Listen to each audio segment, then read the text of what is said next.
Welcome to TNRI Talk. Here we talk to incredible people who've never stopped taking action. And I'm your host, Kazakhstan.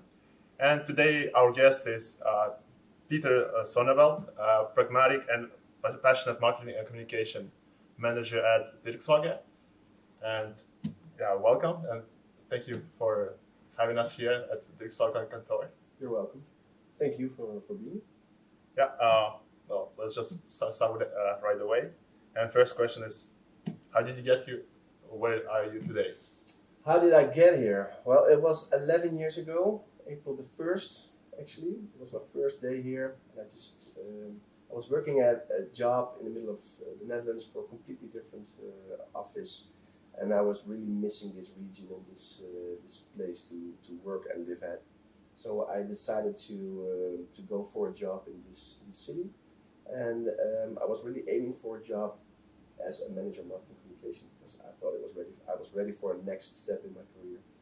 And this position was available. So on April the 1st, I started my job here. And actually, there was, of course, a complete period of, how do you say it, soliciting, or how do you, if you go for the job. And I was selected. But at that April the 1st, I started here, and it was kind of hard because in the beginning, I thought everybody was really happy with the manager marketing communications for Dirkzwager. But actually, I really had to fight for my place and my position here. The first year, it took me some time to be accepted and to start a department over here. But the company was actually very glad with me being here and doing this stuff because we were all focused on our legal and tax and civil notary services, but we're not that active in marketing communications. So at the first year, I had to talk a lot with colleagues about how we're going to do the marketing and communications, how are we going to develop ourselves into a specific proposition of this company. It's kind of a challenge the first year that I was here. Now it's 11 years ago already. So. Well, this is probably weird to hear that a legal firm has a marketing and communications department. So yeah. But what kind of skills you had to develop to get to this position? Well, actually, there wasn't a department of marketing communications when I started here. That was the challenge because there wasn't anybody with a real focus on marketing and communications. And of course, there were a lot of activities on printed matter and advertisement, sponsoring. They did a lot, but there wasn't one person really focused on doing the marketing and communication challenges of this company. So that was actually the challenge. And what are the skills that you had to actually develop? My skills were straight after finishing the university. Yeah, well, my skills were I'm a real people person. I think that brought me to where I'm right now. Being myself and really believing in things, working hard for my goals, and making sure that everything that I'm doing that from my gut feeling and really from some sort of a principled way of thinking and acting. I think that if you're really true to yourself and the people that you're working with, to being honest in your job, and also being critical at moments that needs to be there. Sometimes you have to shut up, and sometimes you have to be real loud. That's the balance that I have or developed in the last years, and it's something that brought me here, I guess. So your beliefs basically that changed your life completely is just starting to be more honest and straight. Well, yeah, but I think that I have some real strong principles, and if I think that somebody wants something else that I'm really not feeling comfortable with, I should really speak up and say something about it. And that's, of course, it sounds like if you're in a fight with somebody, but it's also in your job. If you're working with people and somebody asks for your advice, then the only thing to do is that give them the advice that you have in your mind. Because if you're going to change your mind or act different because you think somebody is important, that's not a good thing to do. I really think you should be in contact with your gut feeling. And that's something that I really guard a lot, because if I'm losing that, it's going to be a bad thing. And probably when you started right away in this first year, it was probably difficult for you to survive here? Yeah. To be honest, yes, because we have a big company. Now it's 300 people working here. But in the beginning, there were, I think, when I started, I'm not even sure anymore, I think 230 or 240, but there were 34 owners, and it's a partnership. So 34 people that are actually my boss. That's a tough thing. So everybody thinks differently, and everybody has its own practice or goals with this company, and having them all together and aiming for one big corporate goal, it's a tough thing. And of course, I'm not the only one working in that position. We have our HR manager and the ICT manager, and of course, as a board and as a director. But for me, for marketing and communications, it's a tough job because I think having everybody doing the same thing with this company and feeling the same about the proposition of this company and the image and the identity of this company, that's tough because everybody has its own opinion. And the tough thing is that marketing and communication is often confused with taste, feeling about things in a good or a bad way. But my job is to do it in a professional way. So you have to leave the things that you feel and think they are good or nice, and you have to work on it together with everybody. It's a tough job. It's going through. And in the moments when it was like tough and you have probably were feeling overwhelmed, what did you do actually? Stay close to your gut feelings, I guess. That's what you asked there. What was the factor that brought you here? I think sometimes if you're really confused or mixed up with your feelings or your professional ideas, you should really get in contact with your gut feeling. I guess that's the most important thing that I still guard. And what kind of questions you actually ask yourself in these moments? Do I still like my job? It's a question that sometimes comes up.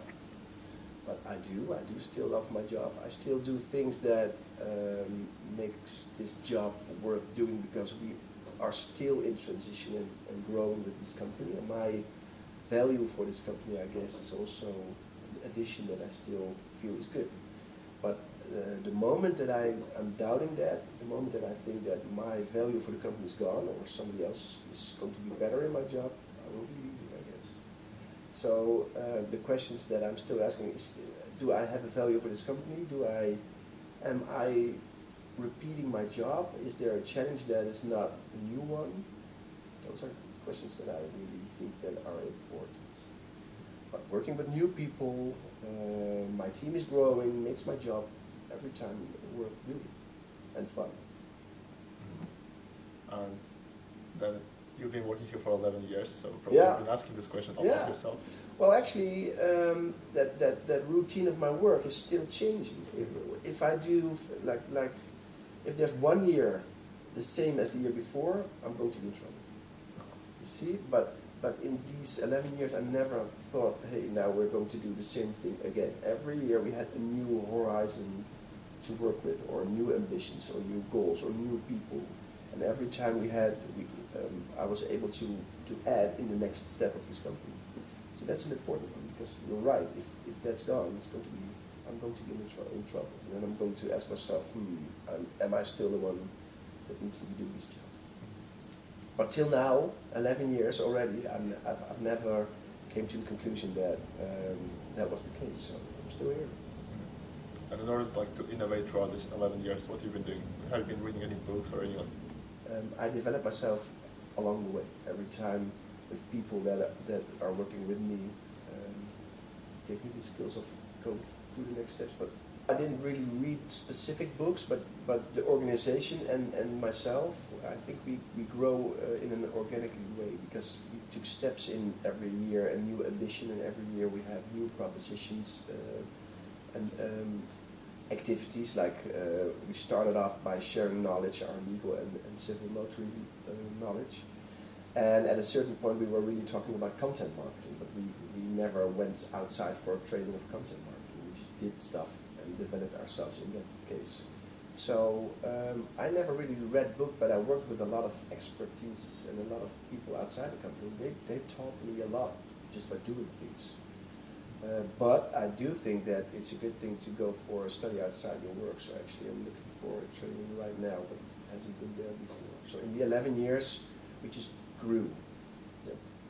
Yeah, because your job is more content marketing related, content creation, personal branding, and these things kind of just boosted up recently because of the social media. Yeah, that's right. So you're kind of a pioneer in this field. Well, I think, we are a pioneer, I don't know, but I think that we do a lot, like I said earlier in the different questions, we do a lot with gut feeling. I'm a creative person, and my team with all the people that are working at the Department of Marketing and Communications are really active and really just doing stuff, just not thinking about it too long, just go for it. And the personal branding films just started like that as well. We started with the personal branding films. Did you see them? No, you didn't. No, not yet. Well, we have these personal branding films, and we interview our colleagues, and we never had a plan of making 10 or 12 or 15 of these movies. We just made one. We just edited it, and it was a real professional one, and then we thought, hey, if we have one, then the second one is very logical as well. Maybe we should make it a complete series. So we just, most of the time, we start with doing stuff that we think that is good to do, and therefore it looks like pioneering. But actually, in the end, if we have a complete series of movies in that same way, then it looks like it was a very strategic or well-planned thing to do. And actually, we came a long way by just starting off doing things that we thought was good. And that's a tip that I really want to do. Just don't think too long about doing things, just do it. Do it and see what happens. And if it works, and you go for a second one, and if it doesn't, just quit and do something else. Just go along the way. And that's the same with the content marketing. I guess that we started off by sharing our knowledge online with blogs. And when we saw that it had success, we really built on that and worked it out, and now it's content marketing, see? So now everybody says to me, hey, you're one of the first ones that was active in content marketing. I don't think that's true. I think we just started off by sharing our knowledge in all sorts of ways, online, offline, with events and with blogs. And now everybody thinks that was a strategic, but we just started off, and it grew out to something really big and successful. So it's actually a good thing, but we never had the plan or the ambition of becoming so big in sharing legal knowledge when we started off. So that was already 6 or 7 years ago, I guess. No more. Yeah. So you're saying, yeah, it's all about gut feeling, just taking action. Well, whatever works. yeah. If I'm going to be saying it's all about gut feeling, then I also say that my job is actually kind of easy, because if you do that, it's okay. But of course, it's always mixed and in balance with with making sure that the numbers and the facts and figures are okay. You see, but if we just do the same thing every year, but sometimes we just try stuff and it works out, or people are enthusiastic, then it works out, and then it gives us a new way of doing stuff. That's the way that we start with it, sharing knowledge as well. It was a long time ago. My ICT colleague, we were already writing blogs online, sharing legal knowledge. And one night he was just goofing around at home with some sort of a self-made app. And the next day he came up to me and said, hey, we have an app now. And that was in the period that apps were not that popular at the time. So it was one of the first times that we were working with it. And I said, an app? Wow, let me see. So on the iPad it looked fine. It's like, now we are the first ones with an app in the legal service. And I said, yeah, I guess we are. And the next week we had a press release, like Dirkzwager is releasing its first legal, the first legal knowledge app in Europe. And it became really big, but it started off like just trying something, you know, just doing stuff and seeing what it's about, and then he said, hey, this might be something really big, and then we just dropped it, and it just went off. So that was a gut feeling thing, but afterwards we had to professionalize it and start showing facts and figures and celebrating the success, because the company had to be enthusiastic about it. So then, after that gut feeling moment, it became real big, and then we had to work hard in making it even better. So start off by doing a lot of gut feeling things. That's a good one. Yeah, that's a good one, because it's also like sort of a theme of the show. Yeah. But also, probably it wasn't like you just take all the actions and like all of them work out, because most certainly you had a lot of failures on the way as well. Yeah, but actually there were not that many, because if you start off with small things and with gut feeling things, of course sometimes you develop something that doesn't work out. But it's okay, because it's a small thing. And if you go for something that's really big and it's not working, it's going to be a bad thing, because you plan on it and you invested in it and then it didn't work out. But because we just started off with small things and it became bigger and bigger, it gave us the opportunity to go, just by steering it left to right, to even a bigger way. You understand what I mean? Yeah. Just if you start off with small things and just doing things that are creative, or because you really feel that, hey, this is going to be a very potential essential thing. It's okay if it doesn't work, because then you just tweak a little bit and go a little bit more to the right side, and then it works out anyway. I had this of course I had this happening as well, because first year that we launched our knowledge site, the legalknowledge.nl, I guess I thought that I was going to be able to make everybody in the organization enthusiastic about the platform. So with my team and also ICT, we worked hard in presenting the platform and how it works and what was the do's and don'ts on that platform, and now everybody should go right. And that was an illusion, because nobody really took it from me. But when my colleague, a legal expert, was very successful on this platform, and he was talking to his colleagues, they were accepting his story instead of mine. So one of the, if you ask me what went wrong in those 10 years, or what's the lessons learned, and one of the biggest lessons learned is that that sounds a bit negative, but all the university people here, all the experts that with a degree in legal or in civil notary, and I'm just an employer, right? So I'm doing my job, and I'm doing it, I think, with a lot of energy and very enthusiastic way. But sometimes if I have to present my story to someone, it's better to let someone else do it, because they see me as an employer instead of one of the people that are really in the practice and know what it's all about. So I let expert talk to expert, and then they enthusiast themselves, and then it's a better way. So my lessons learned is just, and I think that's a broader one. I think my lessons learned is that really think good about who your ambassadors are. Sometimes it's better just to do a step back yourself and let someone else do the story, because they're more convincing because they are someone else. So it's better, not to do everything yourself, but maybe being like behind the... Yeah, sometimes you do have to do that. Don't be on the front of the battle always yourself. Sometimes you have to step aside and let someone else do it. Exactly.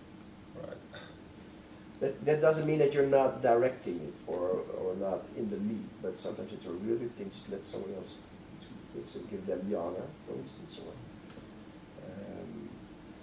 I can give an example of that. I have a new colleague. She is on online marketing. She's now in my team for, I think, 3 years ago. She did a really good job in the transition of our platform, our online platform. And of course, we both worked on it. But she did such a good job, and she's so good in convincing people in why that platform is a good one. That I really let her do the things, because I see that it's for her. She's the one building that platform. She's the one working on it. And it's very easy for me to go step in front of her and do the presentations for the company. I don't think that's a good thing. Just give her the honor. She worked on it. It's her project. It's her credit. So why don't you just let her do that? Sometimes that's a good thing, because it doesn't mean that I didn't work on that platform, but she has the honor of presenting it and doing the employee performance as well. So at the end of the day, it's better like just to give the credit to someone actually else. Sometimes they deserve it more than I do. Maybe that's the right thing to say. Because although I'm still in the lead and also in the mission of the department and the company, but if someone is really into a project, then they should be the ones that get the credits for that as well, or the main credits. Of course, they always see that I'm in that team as well, but hey, she deserves it, and she worked really hard on it, and she did a really good job. So why don't you just put her on the platform and talk to the entire office in presenting that new platform? Yeah. All right then. How about moving back a bit back and like talking about like, because it all started with asking about the courses. And yeah. You said something about time management, and basically time management is like how you manage yourself. And yeah. You, as I heard, you are like a pretty busy man. Since like besides working here, you also have 2 wonderful children. Yeah. And you have multiple hobbies. Yeah. Can you say something about that and how you manage all of this and having this like life? Yeah, well, first of all, my private life is not that bad, because I have a really nice wife, and together we are doing a good job in raising 2 kids. So the private thing is okay, raising the kids and having a family is okay. But we are both working on a tough job as well. So leaving home and going for the job and focusing on the job, that makes it sometimes hard. But what's your question on how do you manage all these things? Because you also have not only family but also like other things in life, like hobbies, Yeah. like your photography and Krav Maga, Krav Maga, yeah. and all these things. Yeah. Ah, But actually, I do these hobbies to relax, just to get my mind on other things. So Krav Maga is really about sporting, and being healthy and having a good condition. And it makes sure that I'm just getting out of the daily practice, and whether that it's my family or my work, I really need to get some sort of a distance with my daily job and of course my family as well, just doing stuff for myself. So Krav Maga is about the conditioning stuff and the physical, being physically active, but drone movie and photography is more about my creativity. And Sorry? yeah, more like in the head, Yeah. not physical. Yeah, but it's more like sometimes I have a designer's background. I went to it's called the MTS, and it's for printing office and design in Utrecht it was. And sometimes in my job I miss my creativity part, so just designing things and making stuff. So I found that in doing drone movies and photography as well. Oh, Yeah. So isn't creativity used much in the marketing position? Yeah, sure, but I'm in the lead, and then somebody else does it. So if there's a designing agency or printing office, of course I have a lot to do with creative stuff. But now it's more in project management than doing it myself. So sometimes I like designing or building a movie or editing a movie, and making good movies or photos. I miss that. So. And do you also like upload it to your YouTube channels? Yeah, yeah. I have my Vimeo. I have my some sort of an alter ego company, which is called Roodwaard. Okay. And this is a company that I have, I think, for 25 years also. When I was studying in Rotterdam, I already started this company with small design things, designing logos, house styles. And now I'm still using this name for these productions actually. It's Roodwaard Productions. And I make these drone films and 360 degrees photographies. Doing that with this name. I can show you later on. Yeah, and I'll drop like the links in the description as well. Okay. So this is like your other side of your like non-official side. Yeah, exactly. That's it. So why Krav Maga actually? Yeah, Krav Maga is actually a real fun sport, and it's not a sport, right? I'm not allowed to say that it's a sport. It's a defense system, and it's not a sport because there's no competition, there's no rules, there are no matches or competition so it's all about defending yourself, and I hardly ever had to defend myself, so it's not because I have some sort of an experience that was bad and now I'm a Krav Maga practitioner, but I really like being active with Krav Maga because it's tough and it asks a lot of my physics, so my condition. And it's fun. It's with a lot of fun people. Everybody that is in my group is actually very welcoming in doing this sport, and I'm really enjoying it. But it's at the same time very tough because it's all about fighting or avoiding the fight actually. A lot of people think that it's a very aggressive street fighting form, but it's not. It's actually about avoiding and de-escalating situations that might turn out to be bad. But if it turns out bad, you have to act. And that's something that I like too, because it's do it or don't. That's actually what I just told you earlier in the interview, is something that is one of my mottos. If you do something, do it well and do it good and go for it all the way. And actually Krav Maga is the same. It's avoiding the fight, but if it needs to be if you need to be in that situation, you have to go for it all the way, and then don't hesitate and don't freeze. So it's something that I enjoy, but I do a lot of other things than Krav Maga as well, to relax. It's not only the fighting stuff. But it's also like kind of parallel to your real work. Yeah. I really do believe in doing things, like I just said, doing things well. If you do it all the way. Go for it, and don't hesitate or doubt in doing it. Just go for it all the way. Just like your motto is as well, I guess. Mm-hmm. Yeah. And that means probably you have like a lot of energy to do Krav Maga and other activities you do. So how do you get this energy? Where do you get this energy from? Do you have like daily routines, like morning rituals? I shower a long time. I get in the shower and I always have this complaint. My wife is always saying, you're showering too long, and it's all because in that shower I just let through my head go through the entire day, all the problems that I'm going to be facing or all the challenges that are on my way, just like building up a plan in my head, and then when I get out of the shower it's all there and I can just go for it. Sort of meditation for you then. Yeah, maybe, yeah. It's a strange thing. If I shower, there's these moments of, like, oh, that's how I'm going to do it. So if I'm really worried about doing something, it's like take a shower, stand there long enough, and the solution will come. Yeah. And is it a cold or hot shower? No, it's a hot shower. Absolutely. Yeah. Any other rituals maybe in the day you do? No. My entire day, besides going to work, is actually about having these two wonderful boys and bringing them to school or picking them up, depending on whose turn it is. But it's all about my family, and these routines are fine with me. So being with them, evening dinners, bringing them to bed, and having the weekends with them is fine by me. Yeah. No other routines that make my day or my job here better. Yeah. Oh, no. Coffee, a lot of coffee. A lot of coffee. Yeah.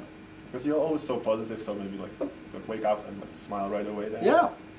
Actually, I try to find an English saying for the bad morning mood. In Dutch we have ochtendhumeur, and till now I'm not sure what the English translation for that is. But I'm actually always getting up in the morning very happy. I'm never in a bad mood.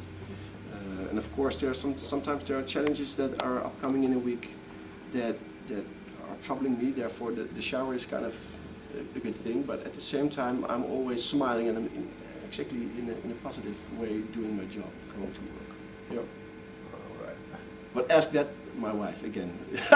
If I'm ever in a bad mood, she's probably going to be answering it in a different way because, of course, sometimes but it's fine.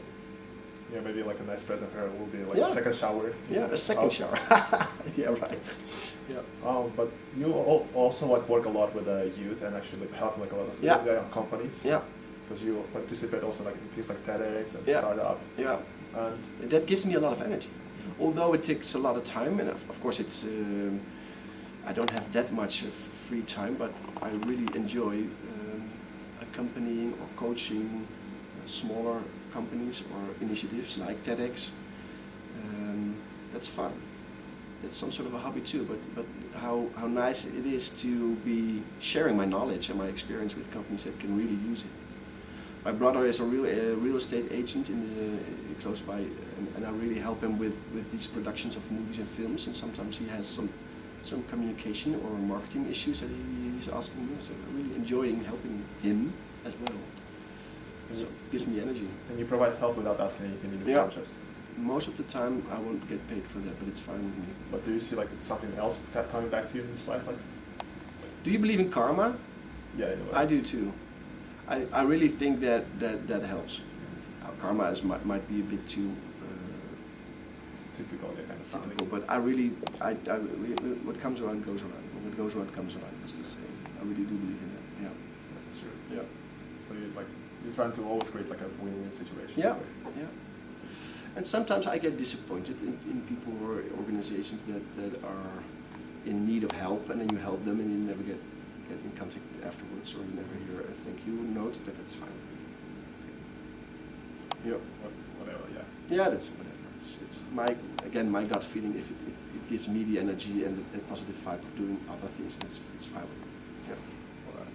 So, what kind of advice actually would you give like a driven college student, like university students? A driven college university student. You should be really true to yourself. Stay true to yourself. I know from my experience that everything that you learn on university or at college is not the holy grail.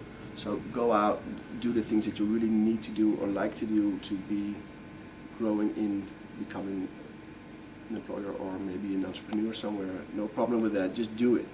Go out and explore the things that are there. Try to find out what you really like and what you're good in. If you do things that you really like, I'm really confident in that you're going to be good at it as well. So try to doing something that you enjoy doing, that gives you energy instead of losing it. It's a great advice. Yeah, I guess so. But would you actually recommend to like people becoming entrepreneurs at like any age maybe?